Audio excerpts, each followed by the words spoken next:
সুপ্রিয় শিক্ষার্থীবৃন্দ, আসসালামু আলাইকুম। আজকে আমরা দেখব উচ্চ মাধ্যমিক শ্রেণীর information and communication technology ICT বিষয়ের দ্বিতীয় অধ্যায় কমিউনিকেশন সিস্টেমস ও নেটওয়ার্কিং এর 2.5.7 লেসন ক্লাউড কম্পিউটিং। ক্লাউড কম্পিউটিংয়ের সংজ্ঞা দেখি। ডেফিনেশন: বিভিন্ন ধরনের কম্পিউটার রিসোর্স যেমন network, server, storage, hardware, software ও সার্ভিস দূরবর্তী স্থান থেকে অনলাইনে নেটওয়ার্কের মাধ্যমে ব্যবহারকারীর বা ক্রেতার সুবিধা অনুসারে চাহিদামাত্র ও চাহিদা অনুসারে সহজে ব্যবহার করার সুযোগ প্রদান ও ভাড়া দেওয়ার সিস্টেমকে ক্লাউড কম্পিউটিং বলে। ক্লাউড কম্পিউটিংয়ের ধারণা বা কনসেপ্ট অফ ক্লাউড কম্পিউটিং: আধুনিক তথ্য প্রযুক্তি সব কিছুই চলছে এই ক্লাউড কম্পিউটিংয়ের ধারণার উপর ভিত্তি করে। ক্লাউড শব্দটি রূপক অর্থে ব্যবহৃত, যার অর্থ হচ্ছে মেঘ। মেঘ যেমন পৃথিবীর যে কোনো স্থানে আকাশে অবস্থান করতে পারে, তেমনি বিভিন্ন ডাটা ও সেবা পৃথিবীর যে কোনো স্থানে ইন্টারনেটে অবস্থান করতে পারে। পৃথিবীর যে কোনো স্থান থেকে যে কোনো সময় যে কেউ চাহিদামাত্র ইন্টারনেটে থেকে সেই ডাটার তার প্রয়োজন মতো ব্যবহার করতে পারে।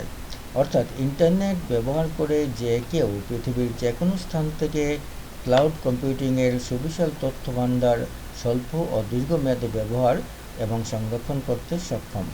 যেমন ইন্টারনেটে অবস্থান করা ফেসবুক, জিমেইল ইত্যাদি সেবা বিনামূল্যে ব্যবহার করে আমরা আমাদের অ্যাকাউন্টের মাধ্যমে ইচ্ছানুযায়ী বিভিন্ন status, like, comment, post, story কিংবা ইমেল আদান প্রদান করে থাকি।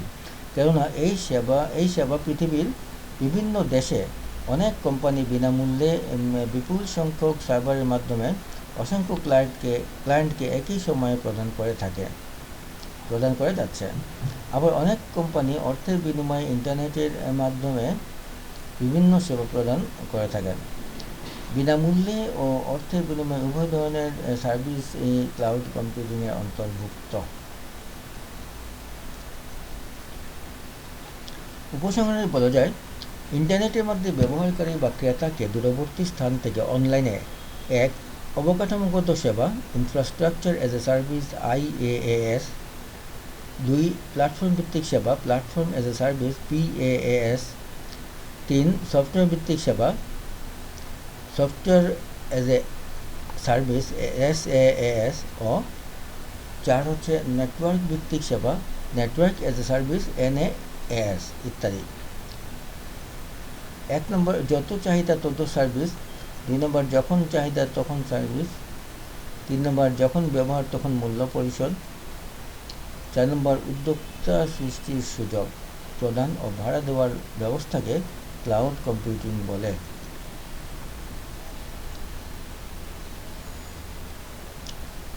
বিনামূল্যে ও অর্থের বিনিময়ে ইন্টারনেটের মাধ্যমে বিভিন্ন প্রকার সার্ভিস ক্লাউড কম্পিউটিংয়ের অন্তর্ভুক্ত। এক্ষেত্রে কম্পিউটার রিসোর্স যেমন হার্ডওয়্যার, সফটওয়্যার, নেটওয়ার্ক ইত্যাদি সার্ভিস প্রদানকারী প্রতিষ্ঠানের তত্ত্বাবধানে থাকে। ক্রেতা বা ব্যবহারকারী নিজস্ব কম্পিউটার ব্যবহার করে ইন্টারনেটের মাধ্যমে সার্ভিসদাতা সার্ভারের সাথে সংযোগ স্থাপন করে প্রয়োজনীয় কম্পিউটিংয়ের কাজ সমাধা করে থাকে।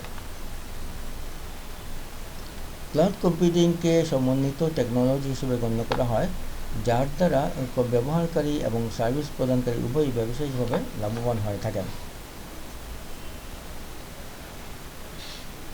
গুরুত্ব, ইম্পর্টেন্স: আধুনিক তথ্য প্রযুক্তিগত সব কিছুই চলছে ক্লাউড কম্পিউটিংয়ের ধারণার উপর ভিত্তি করে। 2010 সালে দ্য রকস্পেস ক্লাউড এবং নাসা মুক্ত অ্যাপ্লিকেশন প্রোগ্রামিং ইন্টারফেস ব্যবহার শুরু করে।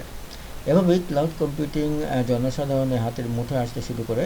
ক্লাউড কম্পিউটিংয়ে সার্ভিস প্রদানকারী প্রতিষ্ঠানগুলোর কারিগরি দক্ষতা, ব্যাকআপ ক্যাপাসিটি অনেক বেশি, তাই নিরাপদ ডাটা সংরক্ষণে ক্লাউড কম্পিউটিং একটি উত্তম ব্যবস্থা।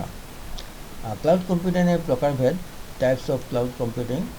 আমরা জানি 3 ধরনের ক্লাউড কম্পিউটিং আছে, যেমন private cloud computing, public cloud computing এবং আরেকটি হচ্ছে হাইব্রিড ক্লাউড কম্পিউটিং।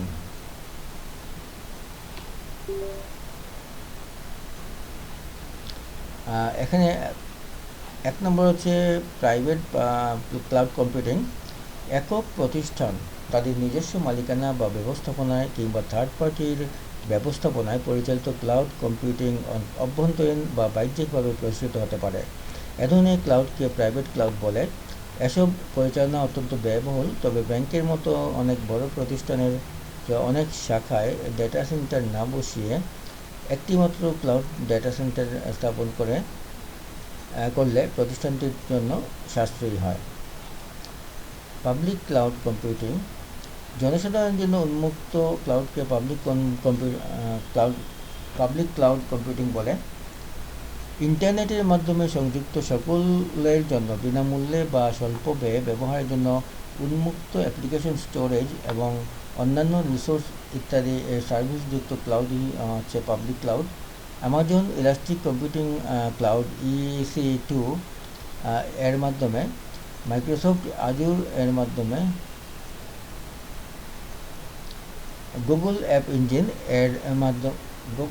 ইঞ্জিন এর মাধ্যমে তাদের নিজস্ব ডেটা সেন্টারে পাবলিক ক্লাউডের অবকাঠামো স্থাপন এবং পরিচালনা করার মাধ্যমে বিভিন্ন ধরনের সার্ভিস প্রদান করে থাকে। 3 নম্বর হচ্ছে hybrid cloud computing. Public cloud এবং প্রাইভেট ক্লাউড এর সমন্বয়ে যে ক্লাউড গঠন করা হয় তাকে হাইব্রিড ক্লাউড বলে। এখানে প্রাইভেট ক্লাউড প্রাইভেট ক্লাউড দিয়ে প্রাথমিক চাহিদা মেটানো হয়, আর প্রাইভেট ক্লাউডের ধারণ ক্ষমতা অতিক্রান্ত হয়ে গেলে পাবলিক ক্লাউডের সাহায্য নেওয়া হয়। পাবলিক ক্লাউডের চেয়ে হাইব্রিড ক্লাউডের খরচ বেশি, কারণ এখানে প্রাইভেট ক্লাউড এবং পাবলিক ক্লাউড উভয়ের খরচই যুক্ত হচ্ছে। ক্লাউড সার্ভিসের সক্ষমতা বৃদ্ধির জন্য একাধিক ক্লাউডকে একীভূত করা হয়ে থাকে। আশা করি বুঝতে পেরেছো। আজকে এই পর্যন্তই। ধন্যবাদ।